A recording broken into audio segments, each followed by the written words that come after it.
بسم اللہ الرحمن الرحیم. بات سے بات پروگرام میں آپ کا میزبان سلیم ساتیانی، پاکستان اور پاکستان سے باہر دیکھنے والے وہ تمام ناظرین جو اس وقت ہمارے اس پروگرام کو دیکھ رہے ہیں انہیں خوش آمدید کہتا ہے. ناظرین، آج ہم گفتگو کریں گے این جی اوز کے حوالے سے کہ یہ این جی اوز کا فنکشن کیا ہے، این جی اوز کرتی کیا اور این جی اوز کا کردار کیا، اور اس وقت پاکستان میں این جی اوز کی کتنی ضرورت ہے، اور اس وقت جو پاکستان کے اندر این جی اوز کام کر رہی ہے اس کے اندر کون لوگ کس طریقے سے اپنے آپ کو پیش کر رہے ہیں اور کس طریقے سے اپنی خدمت کو آگے لا کر ان لوگوں کو فیضیاب کرے، اس پہ بھی گفتگو کریں گے.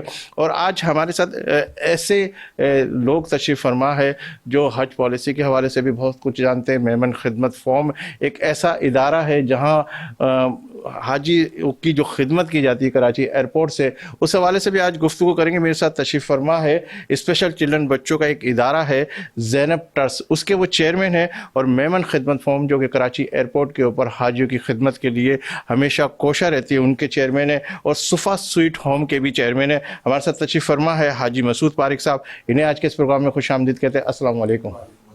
میرے دوسرے مہمان ہیں، ماشاءاللہ اللہ نے ان کو بڑی عزت دی، بڑا مقام دیا، بڑی حیثیت دی، اور بڑا اچھا دماغ دیا شعبے کے حوالے سے. انجینئر بھی ہے، اور ماشاءاللہ جس طرح وہ اپنی خدمت کے کام کو مینیج کرتے، جس طریقے سے وہ اپنے اس ادارے کو چلا رہے، اپنے تمام ساتھیوں کو لے کر جو خدمت کے حوالے سے آگے کی طرف آگے بڑھتے جا رہے، اور ان دنوں نہ صرف کراچی بلکہ پاکستان کے کئی علاقوں کے اندر اپنے اس ادارے کے حوالے سے خدمت کا کام کرے. میرے ساتھ تشریف فرما ریان یاسین صاحب، ڈائریکٹر ہے عالمگیر انٹرنیشنل ویلفیئر کے، انہیں بھی آج خوش آمدید کہتے ہیں. السلام علیکم. وعلیکم السلام. ایسا میں آپ کی طرف آتا ہوں کہ ماشاءاللہ میمن خدمت فارم کے حوالے سے اگر میں گفتگو کروں اور حج پالیسی کے حوالے سے، جیسے میں نے کہا کہ گزشتہ دنوں سے میری آپ سے گفتگو بھی ہو رہی تھی، ابھی تک حج کی پالیسی نہیں ہے، میرے خیال ہے رمضان کے اندر وہ حج کی پالیسی آئے گی، اس پہ بھی ہم گفتگو کریں گے. یہ میمن خدمت فارم جو ہے، اس کا یہ فنکشن جو ہے، آپ کو لوگ ایئرپورٹ کے اوپر، کراچی ایئرپورٹ پہ بالخصوص جو کام خدمت کا کرتے، اور وہ یہ ادارے کے اندر جو لوگ آپ کے ساتھ شامل ہوئے، اور یہ کیا سوچ کر اور کیا دیکھ کر اور کس سے متاثر ہو کر آپ نے اس کام کا آغاز کیا؟ بسم اللہ الرحمن الرحیم. مرحوم شہید عبدالرزاق ٹیسٹی صاحب کی سربراہی میں یہ کام شروع ہوا تھا. اس کو تقریباً 22 سال ہو گئے ہیں میمن خدمت فورم کو بنے ہوئے. 21 سال پہلے ہم گئے تھے ایئرپورٹ کسی کو چھوڑنے، مرحوم عبدالرزاق ٹیسٹی شہید اور میں تھا. وہاں واش روم عورتوں کو دیکھا کہ اسے واش روم کی ضرورت تھی، تو لوگوں نے اپنے کچھ لیڈیز نے چادریں اتار کے رکھی اور کوئی لیڈیز کی، تو دیکھ کر بہت برا لگا کہ کراچی جیسے شہر میں یہ حالت ہے. اس کے آنے کے بعد ہم نے ڈی جی سول ایویشن کو ایک لیٹر لکھا. علی الدین صاحب تھے، انہوں نے ہمیں بلایا اور انہوں نے کہا کہ کیا مسئلہ ہے. ہم نے بولا یہ کراچی جیسے شہر میں آپ کیسے کر رہے ہو. اس نے بولا اگر آپ کر سکتے ہو تو کرو، ہمارے بس سے باہر ہے. ہم نے کہا ہم کرنے کے لیے تیار ہیں.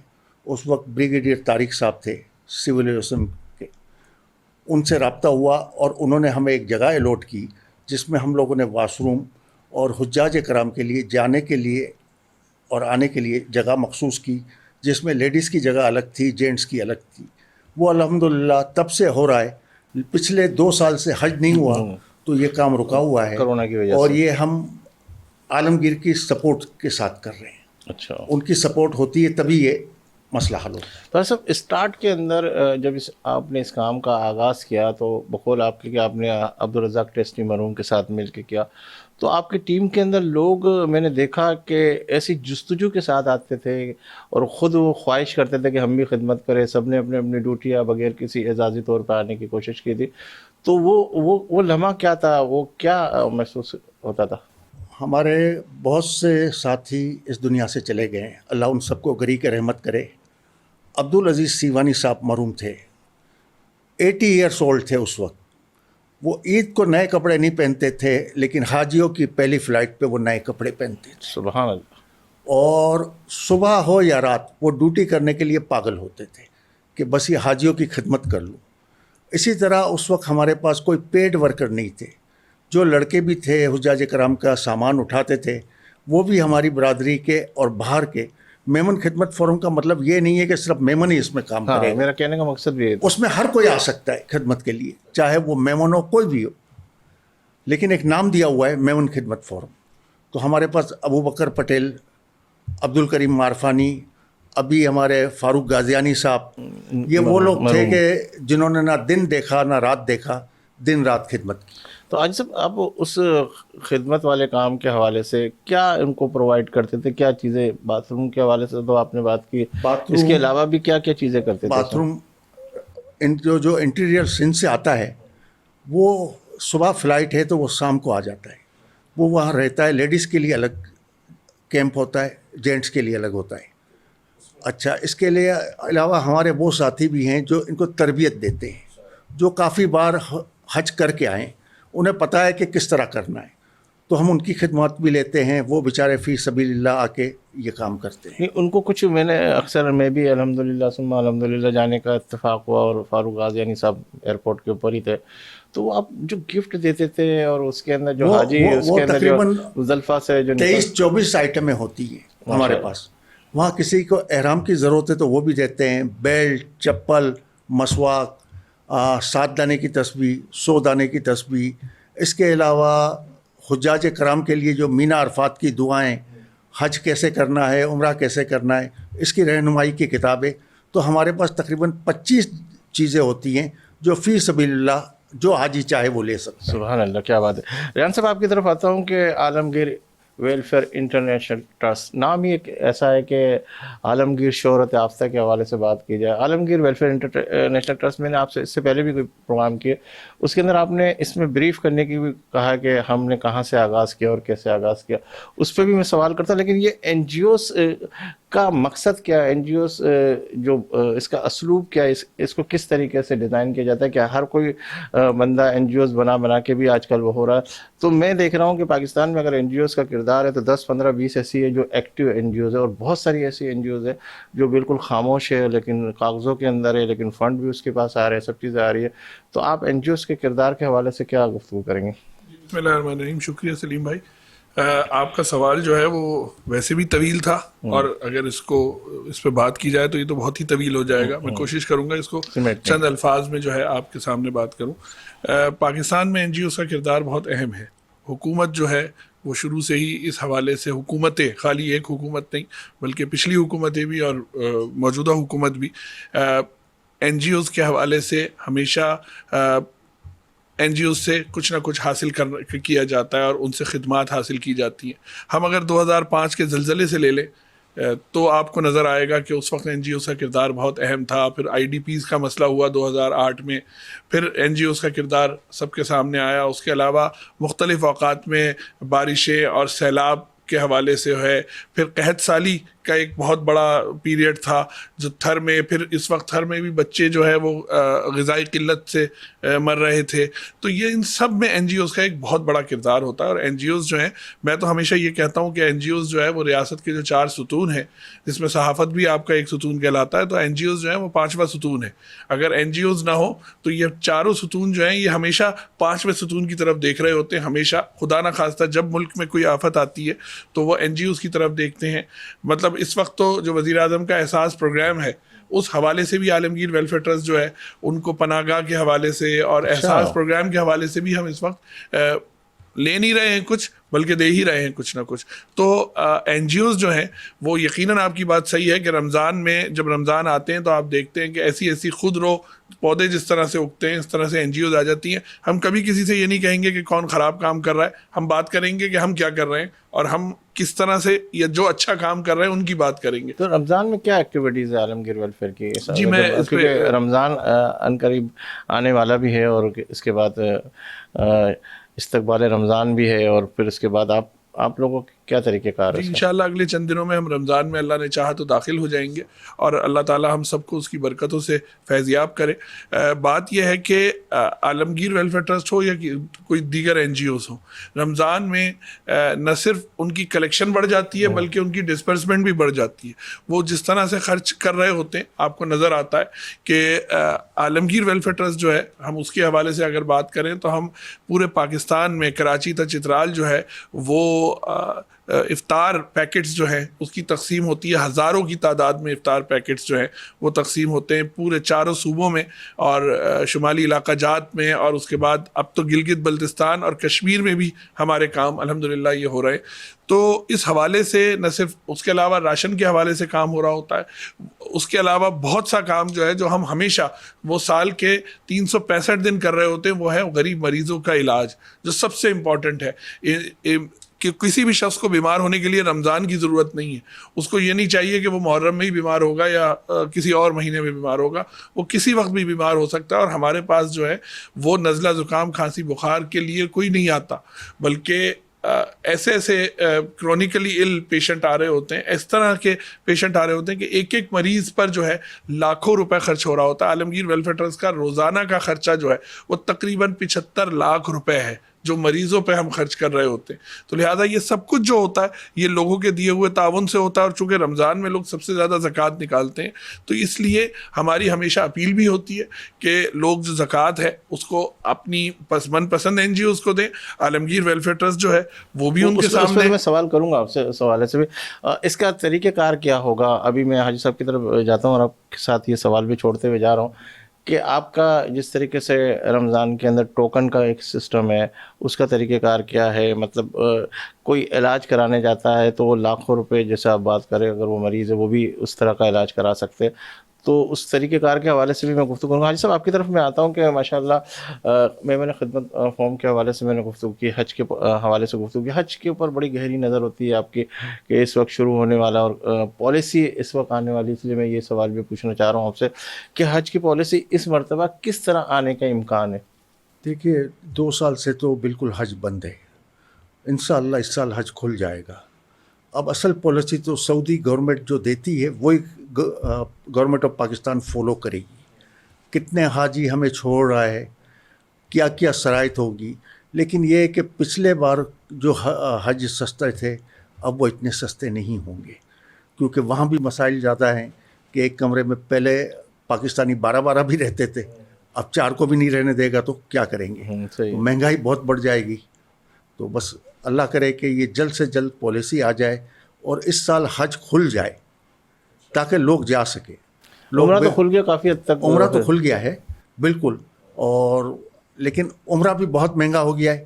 جو کسی ٹائم پہ 65-70 ہزار روپے میں غریب آدمی عمرہ کر لیتا تھا اب 2.5 لاکھ 3 لاکھ سے نیچے نہیں کر سکے گا۔ اچھا، عمر کی قید کے حوالے سے اگر میں آپ سے گفتگو کروں کہ عمر کی قید کیا ہوگی، مطلب کتنے سال کے لوگ جو ہے حج پہ جا سکیں گے؟ اور اس حوالے سے پالیسی تو آئی نہیں ہے، لیکن جس طرح عمرے میں انہوں نے قید رکھی ہے کہ 40 سال سے چھوٹا نہیں جائے گا اکیلا، وہ اپنی وائف کے ساتھ جائے تو جا سکتا ہے، ماں باپ کے ساتھ جائے تو جا سکتا ہے، تو اسی طرح یہی پالیسی۔ 40 سال سے اوپر کتنا اوپر جا سکتا ہے؟ وہ جا سکتا ہے 70 سال 80 سال؟ ہاں وہ تو میرے خیال میں بالکل چھوٹ ہے۔ پہلے انہوں نے پابندی لگائی تھی کہ 60 سال سے اوپر والا نہیں جا سکتا، لیکن وہ پابندی ختم ہو گئی ہے۔ اچھا، کوٹا سسٹم میں بھی مجھے لگ رہا ہے کہ اس دفعہ کچھ کمی ہوگی، زیادہ ہوگا، کیونکہ جو ابھی ایک دم کھلا ہے۔ ہاں ایک دم کھلا ہے اور لوگ ترس رہے ہیں جانے کے لیے، بے چینی بھی لوگوں میں بہت ہے، جو بہت سے لوگ ایسے ہیں کہ ہر سال حج کرتے ہیں سالوں سال سے، تو وہ 2 سال سے نہیں گئے ہوئے، تو ان کی بے چینی بہت زیادہ ہے۔ اچھا، میں ایک اور بھی سوال کروں، 2019 سے یہ ہمارا سسٹم بند ہوا ہے، 2019 سے، تو جنہوں نے اپلیکیشن 2019 کی جمع کرا دی تو وہ خوش نصیب بھی میرا خیال ہے ان کو پہلے پرائرٹی دی جائے گی، کچھ اس طرح کی پالیسی کی بات آ رہی ہے؟ ایسا کبھی پاکستان میں نہیں ہوتا، اور کہیں ہوتا ہوگا۔ اچھا چلے، حاجی صاحب نے کلیئر تو کر دیا، لیکن اللہ کرے کہ وہ سبھی لوگ جس کی خواہش ہے اس کے مطابق وہ چلے جائے۔ مطلب آپ کا اگر میڈیکل کے اندر ایک بندے کو اگر 1 لاکھ روپے کا آپریٹ یا کوئی بھی ایسی چیز کرتے تو اس کا طریقہ کار کیا ہوتا ہے؟ آپ نے کیا اس کا دائرہ کار بنایا ہوا ہے کہ وہ کیسے جاتا ہے، کس طرح جاتا ہے؟ دیکھیے کریم بھائی، ہم نے تمام کاموں کو بہت آسان کیا ہوا ہے، اور سب سے پہلے ہم علاج کی بات کر لیں کہ ہمارے پاس روزانہ تقریباً 1000 لوگوں کی او پی ڈی ہوتی ہے، جو فرسٹ کم فرسٹ بیسس پر ہوتی ہے۔ پاکستانی ہونا ضروری ہے، مسلمان کے لیے بھی کوئی قید نہیں ہے، ہر آدمی کا ہم کام کر رہے ہوتے ہیں۔ ظاہر زکوٰۃ سے کر رہے ہوتے ہیں تو اس میں جو لوگ غیر مسلم ہوتے ہیں ان کا زکوٰۃ کے علاوہ جو فنڈز ہوتے ہیں ان کے حوالے سے کام کرتے ہیں، لیکن اصل ہونا ہے کہ اس کے پاس پاکستان کا CNIC ہو، تو لہٰذا وہ تمام چیزیں ہونی ضروری ہے. وہ آئے گا, ہمارے پاس ایک ہماری او پی ڈی ہوتی ہے, اس او پی ڈی میں تقریباً 15-16 ڈاکٹرز اویلیبل ہوتے ہیں, کارڈیالوجسٹ سے لے کے فزیشین تک ساری لوگ اویلیبل ہوتے ہیں, اور وہ اس کو دیکھتے ہیں, اور اس کے بعد جو اس کی ضرورت ہوتی ہے پھر اس کو پورا کرنے کی کوشش کی جاتی ہے. ظاہر ہے اس کے اندر پھر ہاسپٹلائزیشن ہے, اس کے اندر میڈیکیشن ہے, اس کے اندر دیگر انویسٹیگیشنز ہیں, یہ تمام کی تمام جو ہے اس میں ہو رہی ہوتی ہیں, اور اس میں جتنا پیسہ بھی خرچ ہو رہا ہوتا ہے. اور ظاہر ہے اس وقت جو ہے مہنگائی کا یہ عالم ہے کہ اگر کوئی شخص کو معمولی سا بخار بھی ہو جائے تو اس کو 2-2.5 ہزار روپے سے کم کی دوائیاں او پی ڈی کی کوئی فیس ہے؟ مطلب میرے کوئی فیس نہیں ہے جی, بالکل فری. اچھا, تو جو بھی آ کے اس کا جی بالکل, میں نے یہی عرض کی ہے, جو بھی آنا چاہے وہ آئے گا, فرسٹ کم فرسٹ بیسس پر ہوتا ہے. کسی کی کوئی مطلب کوئی بھی شخص اگر یہ نہیں سوچے کہ میں خود بھی اگر مثال کے طور پہ جس پر کہ مجھے اچھا لگ رہا ہے کہ یہاں ڈاکٹر اچھے ہیں, اگر مجھے علاج کرانا میں کہوں زکوٰۃ سے نہیں کرانا, تو اس کی بھی کوئی اس طریقے کے طریقہ کار؟ اس کا طریقہ کار یہ ہوتا ہے کہ ہمارے یہاں جنرل سارا کام جو ہے زکوٰۃ سے ہوتا ہے, تو لہٰذا اس کے لیے ہم نے الگ سے کنسلٹنٹ او پی ڈیز رکھی ہوئی ہیں. وہی ڈاکٹرز جو ہیں وہ مختلف جگہوں پر, ہماری ہی جگہوں پر بہت معمولی فیس کے ساتھ وہ دیگر جگہوں پر بیٹھتے ہیں. مثال کے طور پہ آج کل شہر میں 1000 روپے سے کم کیا ہی ڈاکٹر ہوگا, لیکن ہم نے 300-400 روپے میں اس ڈاکٹر کو بٹھایا ہوا ہے کہ وہ وہاں پر بیٹھ کے اور کسی بھی عام شخص کو بہت اچھی طریقے سے دیکھ سکتا ہے اور اس کو فیضیاب کر سکتا ہے. آپ گفتگو کرتے ہیں. ناظرین یہ لیں گے ایک بریک, اس یقین کے ساتھ کہ آپ ہوں گے ہمارے ساتھ, ہم تو ہیں ہی آپ کے ساتھ. ملتے ہیں چند لمحوں کے بعد.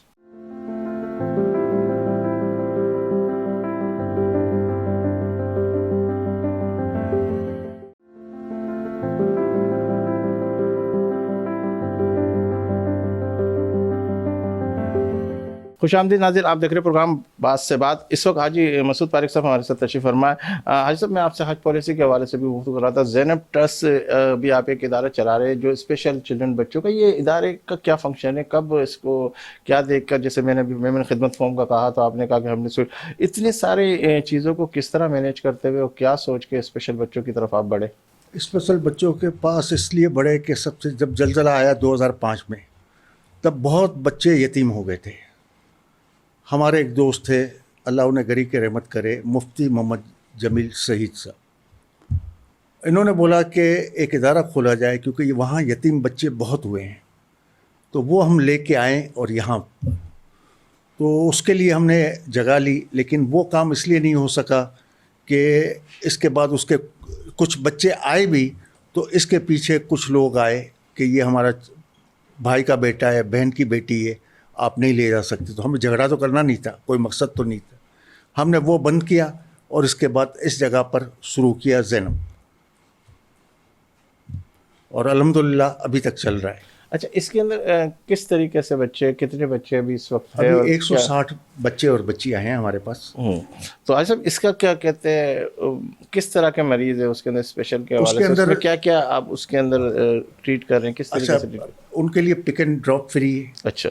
اور جو والدین اگر خود بچی کو یا بچے کو چھوڑ کے جائے گا, تو جو سوزوکی والے کو ہم پیڈ کرتے ہیں 1500 روپے, وہ اس کے والدین کو دیں گے, کیونکہ بہت سے نزدیک کے بھی ہیں ایسے جو والدین خود آتے ہیں چھوڑنے اور لے جانے.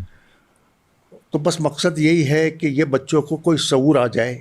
جب یہ شروع میں ہم لینے گئے تھے بچے, تو یہ لیاری میں سب سے زیادہ ہوتے ہیں یہ اسپیشل بچے, تو ان کے گھر کے دروازے نہیں ہوتے تھے, ٹینٹ لگا ہوا ہوتا تھا, اتنے بیچارے غریب تھے. اور جب جاتے تھے تو یہ کہتے تھے یہ مر کیوں نہیں جاتے, ہمارے لیے بوجھ ہے, کیونکہ وہ تو کوئی چیز سنبھالنے کا تھی ہی نہیں. الحمدللہ ہمارے پاس بچے آئے اور بہت حد تک ہم نے کوشش کی کہ جو سنبھال سکتے ہیں. جیسا کہ آپ نے لیاری کی بات کی, تو کراچی کے تمام ایریز سے آ رہے ہیں بچے یا قریب ہے, یا ویسے تو کورنگی میں بھی یہ بچے بہت ہیں, لیکن ہماری کیپیسٹی اور ہماری گاڑیاں وہاں تک نہیں پہنچ سکتی. ہمارے پاس لیاری, نیا آباد, پٹیل پاڑا, ناظم آباد, یہ اطراف کے جو علاقے ہیں اس کو ہم کور کرتے ہیں. اچھا, میں نے ابھی سنا کہ شاید آپ کہیں اور بھی آگے بڑھنے کی کوشش کر رہے ہیں, بلدیہ ٹاؤن وغیرہ, اس طرف بھی کچھ ہے ایسا ارادہ کچھ آپ کا؟ اگر پھر زیادہ کرنے جاتے ہیں تو سنبھالا نہیں جاتا. اچھا ٹھیک ہے. کوئی ایزی نہیں ہے کوئی کام بھی, اتنا ہی کرے کہ جتنا سنبھال سکے. اس کے اندر کیا فنکشن ہے, مطلب کیا کیا چیزیں ہوتی ہے, مطلب اس کے اندر آپ بچے کو لے کر آ جاتے ہیں, کتنی دیر تک بیٹھتے ہیں, اور کیا صبح آ جائیں گے 7:45 بجے, 8 بجے سے کلاس شروع ہو جائے گی, 1 بجے ان کی چھٹی ہو جائے گی, دوسری شفٹ شروع ہو جائے گی 1:30 بجے. وہ بڑے بچے ہیں, ان کو کوئی نہ کوئی ہنر سکھایا جاتا ہے, تاکہ وہ سیکھ نہیں سکتے, لیکن ہنر سیکھ. ہمارے پاس ایسے بچے بھی تھے جو چلے اس کے بعد ہم نے ان کو ریڑھی لگا دی. جیسے نیا آباد میں ایک لڑکا ہے, وہ ہمارے پاس 12 سال رہا, اب اسے ریڑھی لگا دی, وہ چاکلیٹ بسکٹ بیچتا ہے, 400 روپے 500 روپے گھر لے کے جاتا ہے. اچھا ریان صاحب, آپ کی طرف میں آتا ہوں کہ اس وقت جو آپ نے اسی حوالے سے گفتگو کی, میں نے کہا کہ تو سارے جس طریقے سے آپ نے کہا کہ میڈیکل کے حوالے سے بھی بات ہو رہی ہے, اس کے علاوہ جو ادارہ وہ کر رہا اس کے اندر بھی کیا یہ آپ کا ٹوکن سسٹم کا کیا طریقہ کار ہے کہ رمضان کے اندر آپ کو ٹوکن ڈسٹریبیوٹ کر دیتے ہیں, کچھ اس طرح کی؟ جی, اس کا طریقہ کار یہ ہے کہ بہت آسان ہم یہ کرتے ہیں کہ شہر میں جو چیدہ لوگ ہوتے ہیں, اس میں صحافی حضرات بھی ہوتے ہیں, اس میں حکومتی مشینری کے لوگ بھی ہوتے ہیں, اس میں ڈونر حضرات بھی ہوتے ہیں, اس میں بزنس مین بھی ہوتے ہیں, ان تک بھی پہنچاتے ہیں ہم ٹوکنز, اور وہ ان سے کہا جاتا ہے کہ جی آپ اس کو لوگوں میں تقسیم کریں. اور اس کے علاوہ ہم خود مختلف آبادیوں میں جا کے ٹوکنز تقسیم کرتے ہیں.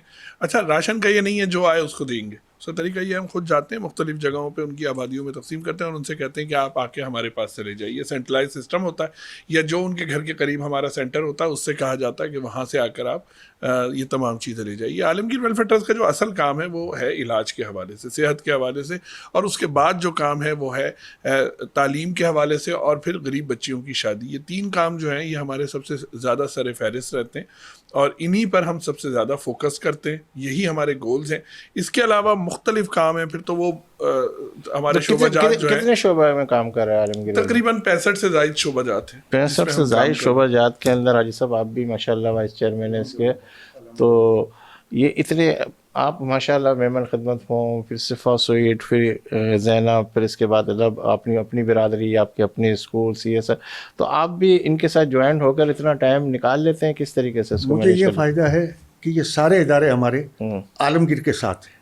اچھا اچھا, یعنی کوئی ادارہ یہ نہیں ہے کہ اس سے الگ ہو, چاہے وہ زینب ہو کہ صفا ہو, تو سب کو انڈرسٹینڈنگ ہے کہ عالمگیر یہ کریں گے under the umbrella of Alamgir welfare trust. تو عبدالرزاق ٹیسٹی صاحب جو وہ بھی عالمگیر سے جڑے تھے, کون؟ عبدالرزاق ٹیسٹی صاحب. جی, تو ان کے ساتھ بھی اسی طرح کا. میں آپ کے چیئرمین صاحب کی ایک بات سن رہا تھا, مجھے وہ بڑا اچھا لگا کہ وہ یہ کہہ رہے تھے کہ یہ جو ہم سارے لوگوں کو جو ٹوکن ڈسٹریبیوٹ کرتے تو اس میں بالخصوص صافی کو بھی بڑا زیادہ دیکھتے ہیں, کیونکہ اس کی وجہ یہ کہ وہ ساری جگہوں پہ گھومتے ہیں, ان کو ساری چیزوں کا معلومات ہوتا ہے, تو ہم ان پہ زیادہ ٹرسٹ کر کے ان کی طرف زیادہ موو کرتے. تو ایسا حقیقت ہے یہ؟ جی بالکل. تو میں تمام یعنی صحافتی شعبہ جو ہے وہ بھی ایک معاشرے کا ایک حصہ ہے, تو ہم صرف ان کو نہیں بلکہ جو لوگ بزنس مین ہیں جو چاہتے ہیں, جن کے اطراف میں لوگ ہوتے ہیں, اور ان کو یہ تمام چیزیں دیتے ہیں تاکہ وہ اپنے اطراف کے لوگوں میں تقسیم کریں, اور ہمارے پاس جو ہے وہ شفافیت کے ساتھ وہ لوگ پہنچے جو مستحق ترین ہوں. اچھا, میں اس کی طرف آتا ہوں سب کہ یہ زینب ٹرسٹ سے, تو میں ابھی آپ سے بات ہی کر رہا تھا, آپ نے کہا کہ اس اسپیشل چلڈرن بچوں کے حوالے سے, تو کیا یہ اس ادارے کو صرف آپ اکیلے دیکھ رہے ہیں یا آپ کے ساتھ عالمگیر؟ تو آپ نے عالمگیر تو ہے, جس طرح میمن خدمت فورم کی باڈی ہے, یایا پولانی صاحب ہے, اختر یونس صاحب ہے, اے کے میمن صاحب ہے, امین شریف صاحب ہے, پھر عارف پنجابی صاحب ہے, تو یہ تو سارے مل کے یہ کرتے ہیں, اقبال نینی صاحب ہے. تو اس طرح ہماری باڈی ہے. تو ہمارے پرانے ساتھی تھے وہ انتقال کر گئے ہیں, تو باڈی میں نئے لوگ آ جاتے ہیں اور سب مل کے کام کرتے ہیں. اور زینب کو انٹرنیشنل 2 اولمپک جیت کے آئے ہیں ان کے بچے. ماشاءاللہ. اور خوبی کی بات یہ ہے کہ جو آخری بچی جو جیتی ہے وہ یہ تھا کہ برف میں چلنا تھا. اچھا.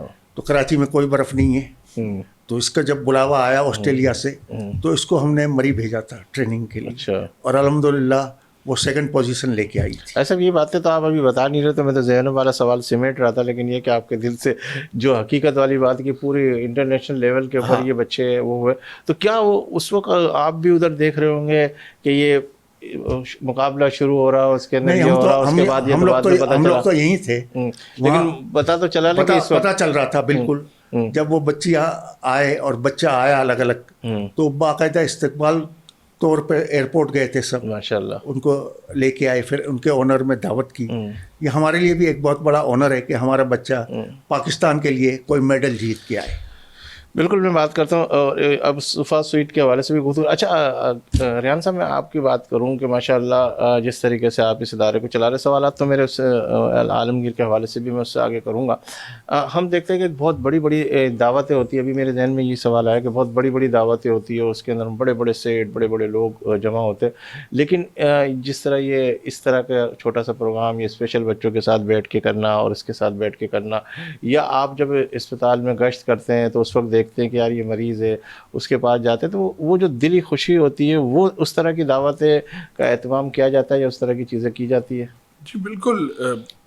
آپ کے دو سوالات ہیں کہ یہ ایک فنڈ ریزنگ کے حوالے سے جو تمام چیزیں ہوتی ہیں وہ تو ضروری ہیں جو کری جاتی ہیں, لیکن اصل بات یہ ہے کہ یہ جو کچھ بھی کام کیا جاتا ہے کرنے کے بعد جو ہے اس سے بہت زیادہ دلی خوشی ہوتی ہے. یہ دلی خوشی خواہش ہی تو ہوتی ہے کہ جو اپنے تمام کام چھوڑ کے حساب بھی اس میں لگے ہوئے ہیں, اور ہم بھی حساب کے پیچھے پیچھے, اور ہمارے جو دیگر بزرگ ہیں ان کے پیچھے پیچھے چل کے اور ان کا ہاتھ بٹا رہے ہوتے ہیں, اور یہ اس سے بہت زیادہ ایک سیٹسفیکشن اور اطمینان کے باعث ہوتی ہے. تو آجانی اس سے خوش ہے آپ اتنا ٹائم ادھر ادھر جاتے ہیں؟ الحمدللہ الحمدللہ الحمدللہ نہیں کہ تم سارے دن ادھر ادھر گھومتے اور میں گھر پہ کم ٹائم دے جاتا ہے. الحمدللہ گھر پہ بھی پورا ٹائم دیتا ہوں. اچھا, تو حاجانی بھی اس کام کی طرف کبھی آئی ہے؟ یہ زینب میری مسز کو بعد میں سب, کیونکہ وہاں 32 ٹیچر ہے جس میں 2 جینٹس ہے باقی 30 لیڈیز ہے ماشاء اللہ. تو پھر میں نہیں جاتا تھا, پھر میری مسز جاتی تھی, وہ دیکھتی تھی.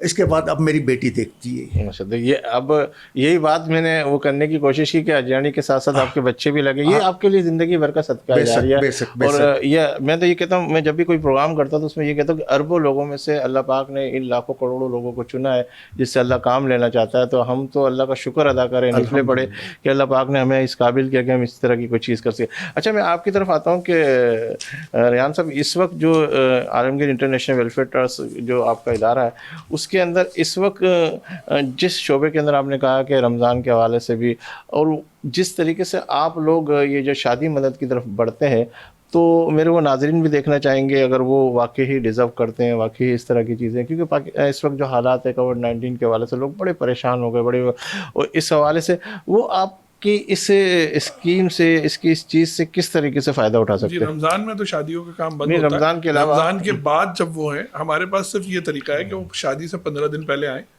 ہم 3 طریقوں میں سے کسی ایک طریقے سے ہیلپ کرتے ہیں, یا تو ان کو فرنیچر کے حوالے سے, یا ان کو جہیز کا سامان, سو کالڈ جہیز جسے کہتے ہیں, جو ضروریات زندگی کا سامان ہوتا ہے, اور تیسرا طریقہ یہ ہے, یعنی ان 3 میں سے کوئی ایک, تو اس میں 300 افراد کے لیے کھانا, اور تقریباً ان کے لیے ایک ون ڈش اور کھانا اور میٹھا, یہ اس طرح سے ہم ان کی ہیلپ کر رہے ہیں. نہیں, میرا سوال ابھی وہیں کھڑا ہے کہ وہ تو آپ نے بتایا کہ آپ یہ چیزیں دیتے ہیں, لیکن اگر کسی کو بھی اس طریقے سے استفادہ حاصل کرنا ہو تو شادی سے 15 دن پہلے آ جائیں ہمارے آفس میں, وہاں پر ایک ڈیسک ہوتی ہے, ہیلپ ڈیسک, وہاں پر آ کے اپنا نام لکھوائیں, تمام چیزیں, پھر ہمارا اس میں عملہ جو ہے وہ ان کے ساتھ ساری چیزیں ان کو بتاتا ہے. اچھا, بہت سارے ریجیکٹ بھی ہوتے ہیں, ایسے کئی کیس بھی آپ نے دیکھے کہ جو اس طرح کا ڈمی کر کے آتے ہیں, ذرا سا بھی شک ہوتا ہے ہم اس کو ریجیکٹ کرتے ہیں. مطلب کبھی کبھی ایسا بھی ہوتا ہے کوئی شادی کارڈ دے کے چلے گئے؟ کبھی کبھی نہیں, اکثر. اکثر جی, تو وہ دیکھ کے کیسا لگتا ہے کہ یار یہ لوگ, بس افسوس ہوتا ہے کہ دیکھو اس کی یہ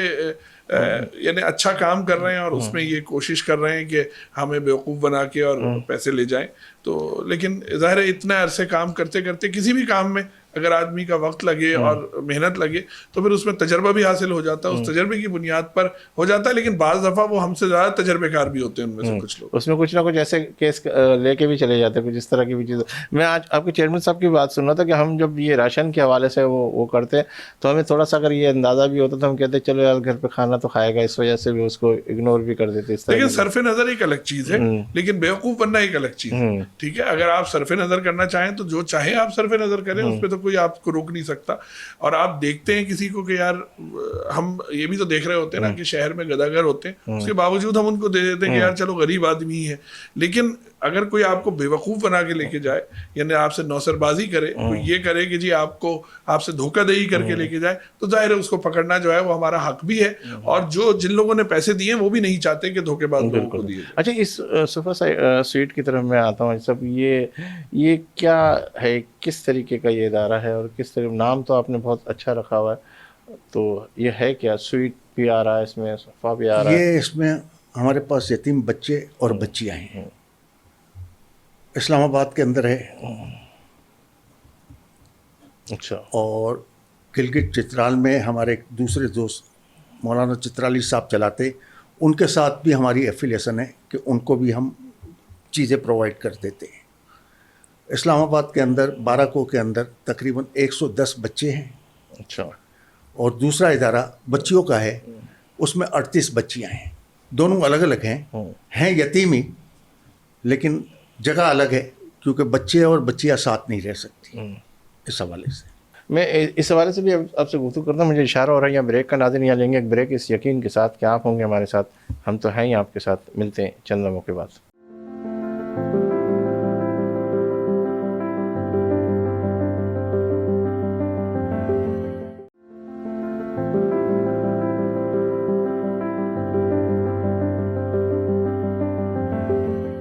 خوش آمدید ناظرین، آپ دیکھ رہے پروگرام بات سے بات۔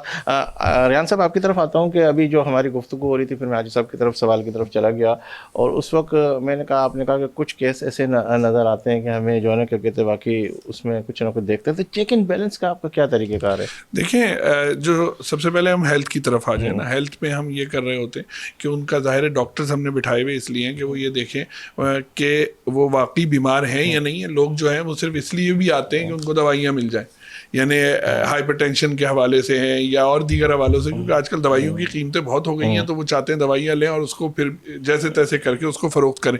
اچھا، ہمیں اس بات پر ہمارا پوری نظر ہوتی ہے کہ ہم یہ دیکھیں کہ آیا وہ لوگ جو ہیں بیمار ہیں بھی، اور جو لوگ بیمار نہیں ہوتے ہم ان کو لائن سے نکال دیتے ہیں، تاکہ وہ لوگ جو بیچارے بیمار ہیں ان کی حق پر جو ہے حق تلفی نہیں ہو سکے ان کی۔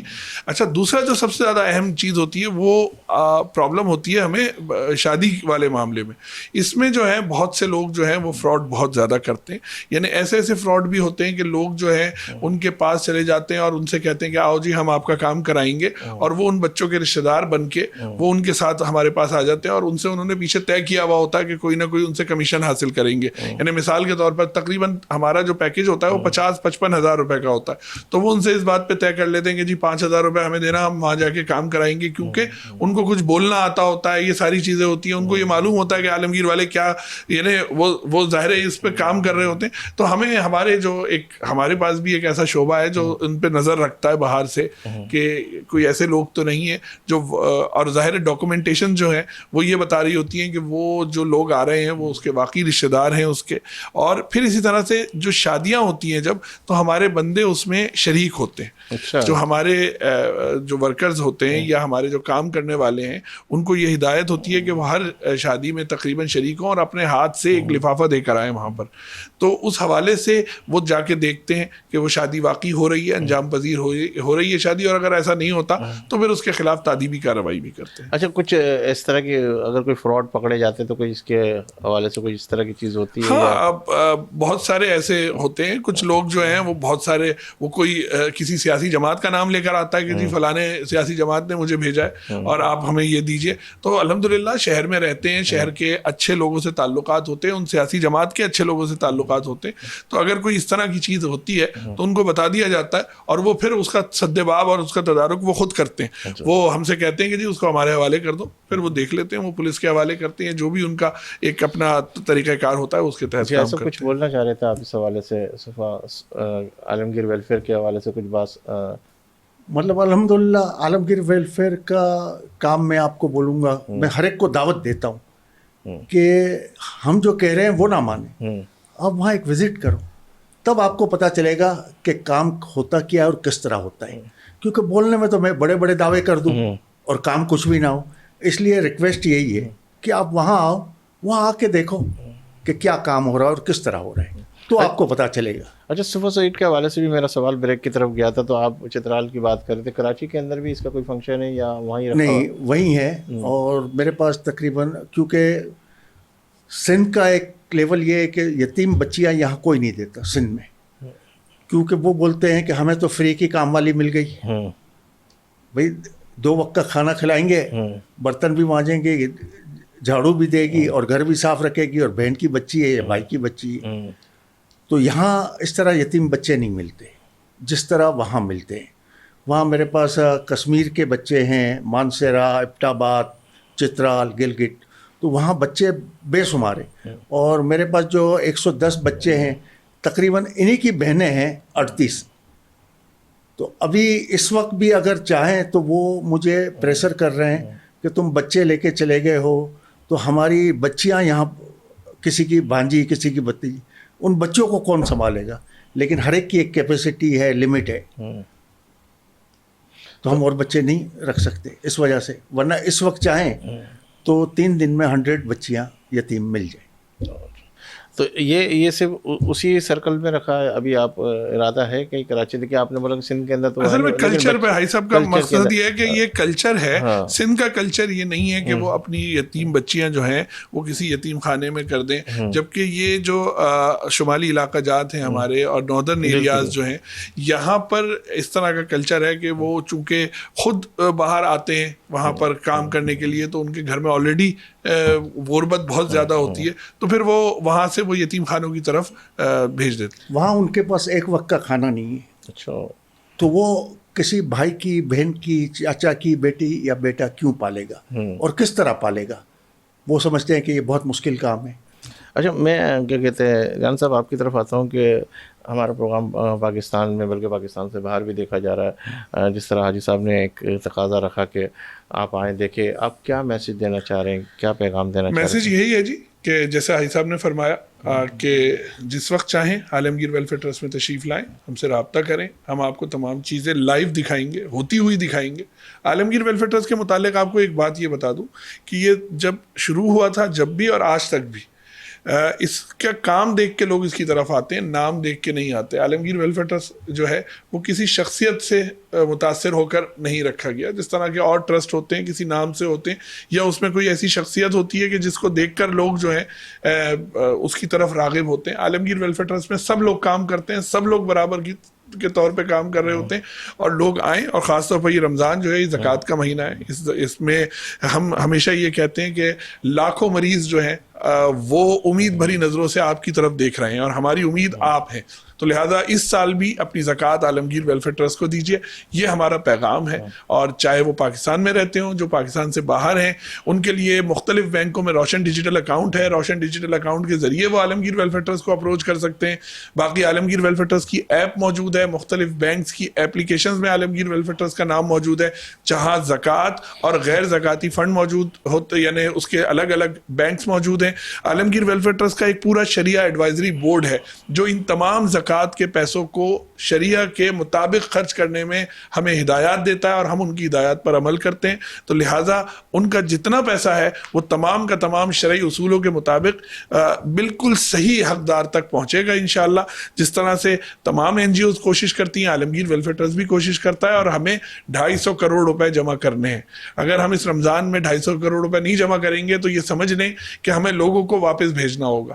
ہم لوگوں کو واپس نہیں بھیجنا چاہتے. تو خدا را ہاتھ جوڑ کر ہے کہ آپ آئیے اور اس حوالے سے ہماری مدد کیجیے. ایسا 2 جملوں میں آخری کوئی پیغام یہ ہے کہ اگر آپ کراچی میں ہیں، پاکستان میں ہیں، تو ایک وزٹ کریں عالمگیر کا اور دیکھیں.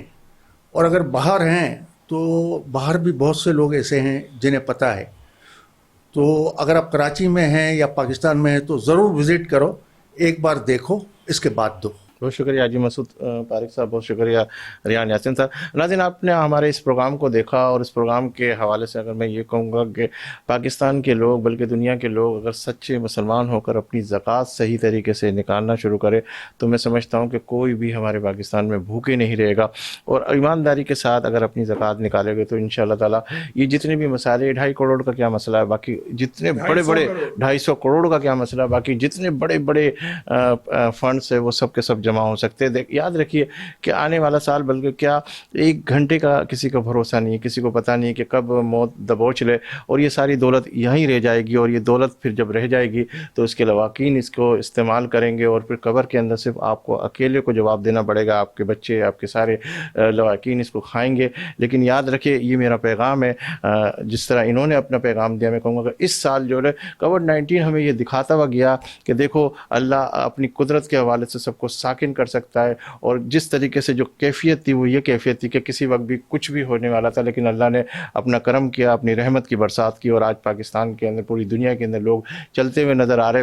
یہ ہمارا ایک تحفہ ملا ہے، ہمیں گفٹ ملا، ہمیں انعام ملا. اس انعام کو اگر ہم اپنے ہاتھوں سے پیش کریں گے اور اس دفعہ یہ سوچ کر کہ واقعی جو ادارے ایسے کام کریں ان کو بڑھ چڑھ کے اس کی خدمت کی جائے اور ان کو جتنے سے زیادہ فنڈ دیا جائے اور اپنی زکوٰۃ کو صحیح معنوں میں نکالے، تو انشاءاللہ تعالی ہم ذہنی سکون میں بھی ہوگے، نیند بھی ہمیں اچھی آئے گی، اور یہ سارے پیسے واقعی ان لوگوں تک پہنچیں گے، تو انشاءاللہ پاکستان میں غربت کا خاتمہ ہوگا. انہی الفاظ کے ساتھ اجازت دیجیے اپنے میزبان سلیم ساتھیوں کو، جب بھی آپ کا ہاتھ دعا کے لیے اٹھے تو اس خاکسار کو اور وطن عزیز کو اپنی دعا میں ضرور شامل کیجیے گا. اللہ حافظ.